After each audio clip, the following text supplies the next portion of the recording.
Alléluia. Alléluia. Alléluia. J'ai déjà expliqué dans moult de mes vidéos la question qui revient sans cesse. Il y a les gens, les jeunes surtout,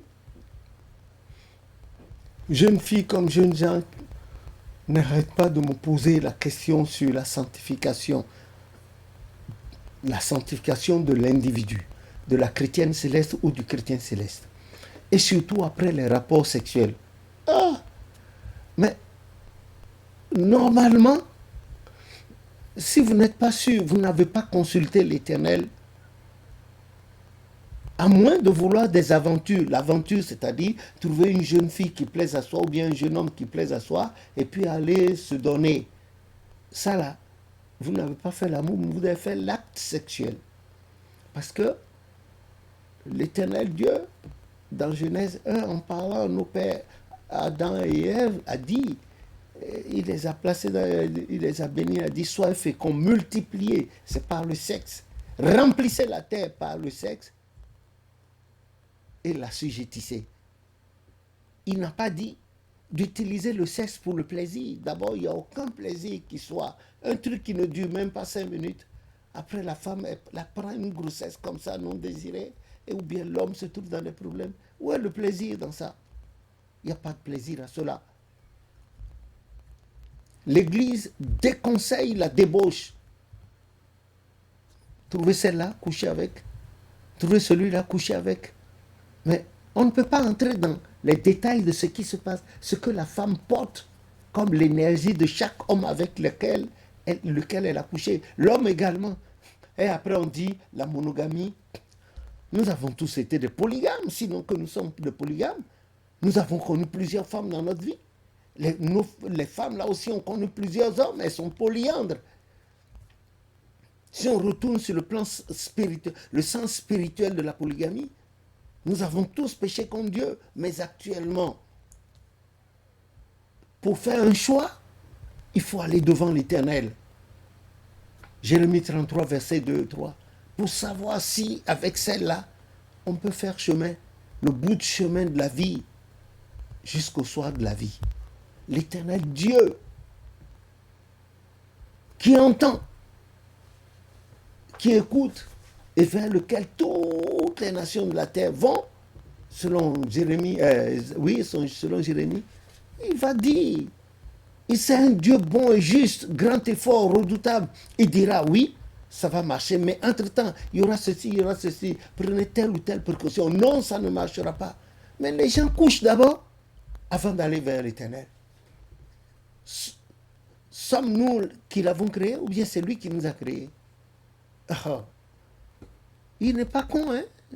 Notre Dieu. Il voit tout, il sait tout. Il connaît même les pensées que nous n'avons pas, les idées qui vont assaillir nos cœurs. Il le sait, il les connaît avant. Non, c'est simple. Vous voulez l'épouser? Elle vous plaît. Vous n'avez même pas besoin de vous adresser à elle. Allez vers l'Éternel. Dites tout simplement à l'Éternel, ah, j'ai vu telle fille. Mon cœur a commencé par battre la chamade. Père, si tu veux que je l'épouse, si selon toi, nous pouvons faire chemin ensemble et te servir avec notre maison et notre descendance, permets, toi qui crées les circonstances et les temps et les changes, permets que nous puissions nous retrouver dans des circonstances favorables à cela. Et c'est parti. Vous avez fait allégeance à Dieu, eh bien l'Éternel, si c'est vrai, si vos âmes sont unies devant lui, allez. Et s'il veut vous unir devant lui, allez. Il créera ces circonstances-là. Voilà comment ça se passe.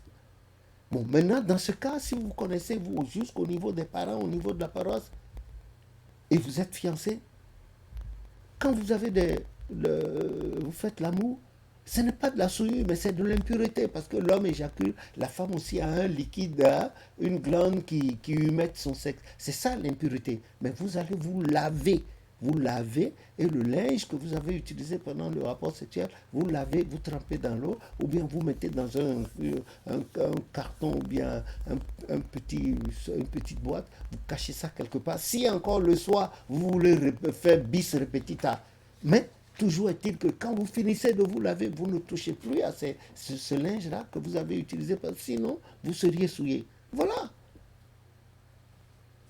Si la femme est impure, elle respecte ses 7 jours, comme a dit Lévitique 15 et Lévitique 12. Elle respecte les 7 jours. Au terme du 7e jour, elle lave tout le linge auquel elle a touché. Et puis le 8e jour, elle se rend à l'apparence, à la porte ouest de l'apparence, pour sa purification et sa sanctification, pour reprendre les activités au niveau de l'église. Si l'homme, entre-temps aussi, pendant qu'il faisait l'amour avec la femme, en ressortant son sexe après l'éjaculation, il revient avec le sang, c'est-à-dire que ça coïncidait avec l'arrivée des menstrues de la femme. Lui aussi, il observe la même chose. Vous n'êtes pas souillé, vous êtes impur et vous lavez. Vous lavez vos linges, vous lavez et vous allez en présence de Dieu pur. Et maintenant, il reste le cœur. Le cœur, c'est pardonner. Les, se pardonner, pardonner le prochain, ne rien garder comme rancune. Et avoir de la... Il faut lire à cet effet Romains 15, comme il m'a été donné à moi aussi tantôt. Je vous prie, il n'y a pas de la souillure entre vous deux. Papa, maman, il n'y a pas de la souillure, fiancé, fiancé. Mes copines, copains, là, vous n'êtes pas sûrs, vous n'êtes même pas passé devant Dieu. Non, il y a de l'aberration. Il y a de l'aberration, c'est tout. Soyez propres. Ce qui votre Dieu vous interdit de faire, vous allez vous aussi, vous retirez vos mains et vous allez voir. Pour le peu de temps que nous allons passer sur la terre, ça va marcher pour nous. C'est vrai, il y a des circonstances parfois tristes et choquantes. C'est inhérent à la vie humaine. C'est inhérent. Mais Dieu qui voit nos cœurs, il aura compassion et nous préservera. C'est ce que je puis dire à ceux-là. Donc à vous, jeunes dames, jeunes filles qui me posaient ces questions, et puis vos jeunes gens, c'est cela.